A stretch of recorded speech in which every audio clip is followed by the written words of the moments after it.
Okay, so over the last couple of lessons we've been looking at colour and the impact of colour on your logo design and overall, and really where the recognition really does matter. So bronze, silver and gold within class, we're looking for you to really understand colour at this point and explain in your annotation why you've chosen those particular colours, why it's suitable for that particular target market, and you must justify every change that you make so that you can make sure that you hit the correct route.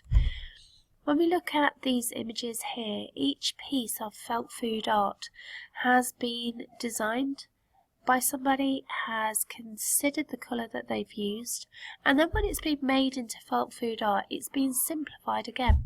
So a lot of the detail that you would see on your everyday packages, for example in the Doritos here, we wouldn't necessarily see a flat blue colour.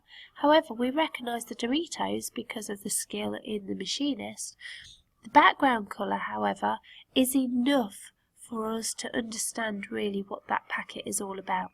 So the next task that you're going to do is you're going to simplify your designs right down. Now, when you are looking at your TAT tables, please be very, very clear about the development stage. You need to annotate for a Route 67 the good and bad aspects of them. Make sure that you have in your annotation, justified all the changes that you've made. For a Route 67, the high end for that, we need to see that you've got a planned and focused research strategy. So did you kind of just look at it and go, do you know what, I'm going to choose the first image that I've got and now I'm going to go through that process? Or did you think, oh actually, I like that idea, I'm now going to move on to here, I'm going to need to do a little bit of research into that, maybe I need to look at the fonts, the styling, the colour.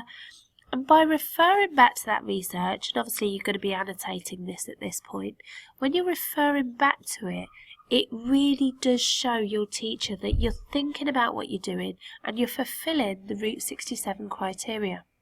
Now when you're aiming even higher towards the 89, you've got to think about how you can actually improve your design.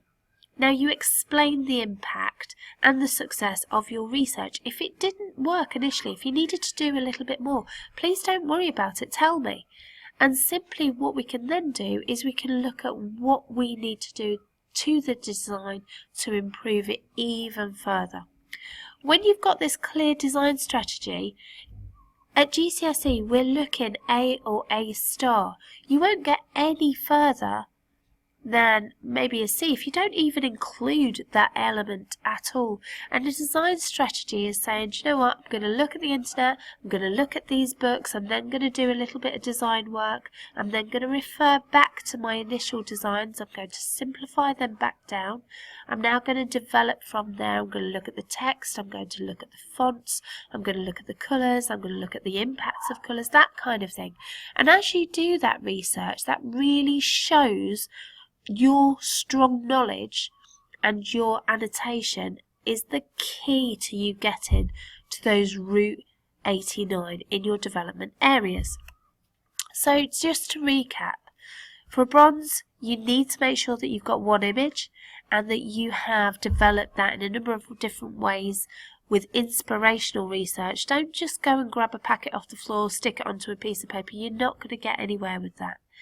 If you find an image that's slightly unique, brilliant, go with it. Think about different cultures, different countries, how they would sell, for example, Coca-Cola. Will it be in the same colours? For silver, you analyse the use of colours and you annotate the impact on, for example, the customer, the client, even the country. Is it slightly different in different countries? Think about the development of the text, the placement of that text, and show it on your sheet.